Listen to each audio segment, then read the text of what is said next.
आप मंत्री ऐसे व्यक्ति को आपने चुना जिसके खिलाफ आप बलात्कार का आरोप है। ये भी देखिए, राजस्थान में पहले जब लिस्ट बनाया था कि कौन मंत्रिमंडल में आएगा, राजस्थान के कोई लोग नहीं थे। फिर जिन भाई साहब का नाम आपने लाया, कैसे व्यक्ति को आपने चुन के लाया? अच्छा अभय दुबे साहब, एक सवाल ये भी कि ये जो शुरू में मैंने कुछ पॉजिटिव्स पढ़े थे कि सरकार ने ये कोशिश की कि केंद्र और राज्य के संबंध अच्छे हों, जो शिकायतें आम आदमी की आ रही हैं सोशल मीडिया के जरिए आ रही हैं उनको जल्दी से जल्दी निपटाया जाए, फाइलों का जो पहाड़ है सरकारी दफ्तरों में वो जल्द से जल्द कम हो। क्या इसका कोई इफेक्ट आपको लगता है लॉन्ग रन में होने वाला है, सिर्फ महंगाई से अगर हटके थोड़ा देखें? जिसको विजय भाई गवर्नेंस कहते हैं, मैं गवर्नेंस मुझे नापसंद है शब्द, मैं सुशासन कहता हूं।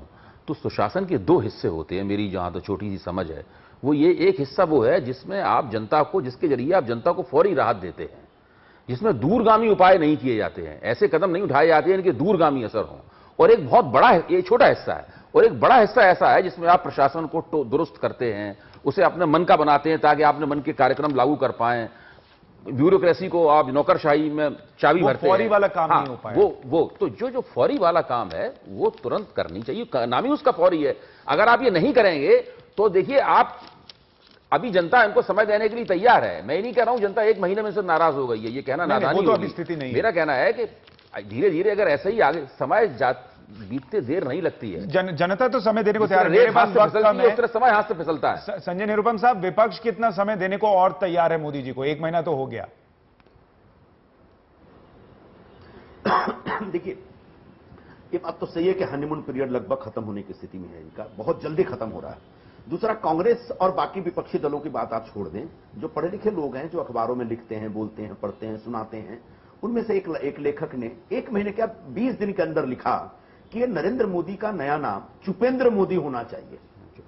ये किसी प्रधानमंत्री के लिए 20 दिन के अंदर इससे बड़ी आलोचना नहीं हो सकती, और ये किसी राजनीतिक व्यक्ति की आलोचना नहीं है। सर, ये कोई दिक्कत 7 आरसीआर में तो नहीं है, वहां जाके हर आदमी खामोश हो जाता है, वहां उस घर में कुछ वास्तु की दिक्कत तो नहीं है। बहरहाल मेरे पास वक्त कम है।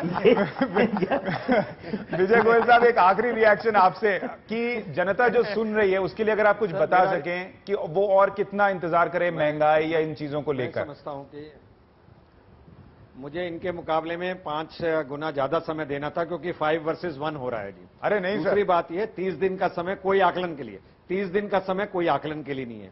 तीसरी बार ये लोग ये कहना चाहते हैं कभी भी किसी चीज के टैक्स नहीं बढ़ेंगे, कभी किसी चीज के रेट नहीं बढ़ेंगे, और जब भी रेट बढ़ेंगे तो ये इसी तरह की भाषा का इस्तेमाल करेंगे।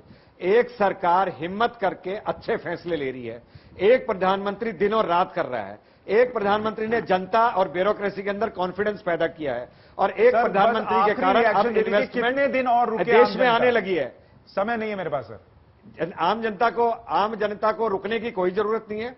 आम जनता आईने में साफ तौर से देख रही है कि एक प्राइम मिनिस्टर इस देश की बिगड़ी हुई 10 साल की अर्थव्यवस्था को, जिसको यूपीए ने बिगाड़ दिया था, उसको ठीक करने में लगा है। जितना समय लेना चाहेगा जनता इस प्रधानमंत्री को देगी, इसीलिए उसको मेजॉरिटी दी गई है। जनता तो देगी, लेकिन अब देखना होगा कि प्रधानमंत्री क्या दे पाते हैं जनता को। अभी तो बजट भी आना है और उसमें आम आदमी के लिए क्या होगा, इस पर भी एक नजर सबकी होगी। बहुत शुक्रिया आप सभी मेहमानों का इस चर्चा में जुड़ने के लिए। न्यूज पॉइंट में आज के लिए बस इतना ही। नमस्कार।